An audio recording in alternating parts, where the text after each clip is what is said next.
Once upon a time, in a town filled with candy-colored houses and giggling squirrels, lived a little boy named Darshan. Darshan wasn't like other children. He loved butterflies, not just for their beauty, but for their delicate, fluttering flight. One day, while exploring his grandmother's attic, he stumbled upon a dusty old box filled with tiny, colorful vials. Each vial was labeled with a different vitamin, and a whimsical drawing of a butterfly adorned each one. Intrigued, Darshan carefully examined the vials. He remembered his Nana Mira's stories about magical gardens and enchanted creatures. Could these vitamins, he wondered, be the key to unlocking the secrets of the butterfly world? He decided to test his theory. The next morning, armed with a small spray bottle and the mysterious vitamins, he headed to the playground. Butterflies, usually shy and flitting, gathered around him, drawn to his gentle nature. Darshan carefully chose a vibrant monarch butterfly, its wings edged with a rich black. He mixed a tiny amount of vitamin A, which he thought would enhance the butterfly's color, with water in his spray bottle.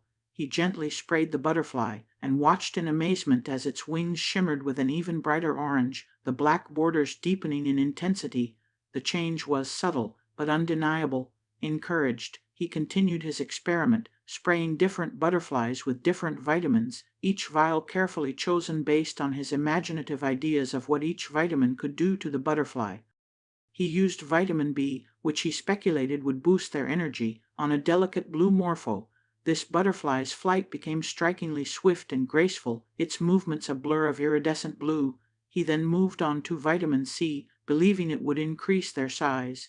He cautiously administered the vitamin C to a small, pale yellow butterfly. The result was astonishing. Slowly but surely, the butterfly began to grow, its wings expanding into vast, delicate sails. It grew and grew, until it was almost the size of a small dog. As word of Darshan's unusual experiment spread, more and more butterflies flocked to the playground. Darshan, overcome with joy at his success, enthusiastically continued his work. He sprayed vitamin after vitamin, oblivious to the consequences of his actions. The butterflies, now fueled by the potent vitamins, grew larger and larger. What started as an innocent experiment transformed into a fantastical, slightly chaotic situation. The playground, once a haven for children's games, was slowly being taken over by these gigantic butterflies. Their enormous wings cast long shadows across the swings and slides. The children, initially fascinated by the oversized insects, were now a little scared. The once tiny butterflies, now the size of small cars, gently but firmly pushed the children aside as they claimed the playground as their own, transforming it into a breathtaking, vibrant, yet somewhat intimidating wonderland. The sheer size and beauty of the butterflies were undeniable. Their wings were works of art, shimmering with iridescent colors that shifted and changed with every movement.